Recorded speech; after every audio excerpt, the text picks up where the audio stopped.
查来新竹县的关西红山溪6月份的时，有发现有工厂违法偷倒废弃物，互县府罚960万。严格违法的这工厂却拢无提出清除的计划。县府即马是派怪手去把这烂土清掉，而且佫会伫现场采样移送法办，嘛要求工厂爱负责出这条钱。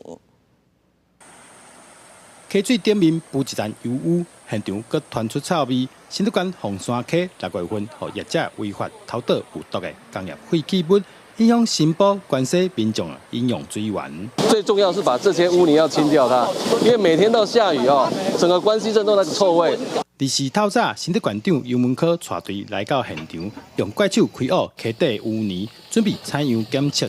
分析了的结果，卖移送检调。我们清的范围，先就这一块土地下方的消波块的这个范围，这个长度，我们全部的把它挖下来，而且全程是录音录影，而且挖起来的这些污泥，我们必须要保存证据，来给检察官这边来将来做一个采证使用。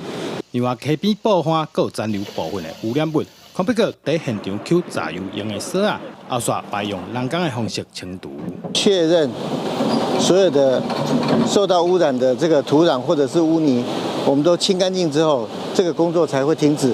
目前新竹县环保局除了派人加强附近巡查，卖每个月针对红山溪进行采样，检测水质的变化，要来确保民众未来饮用水源的安全。记者刘君豪，新竹报道。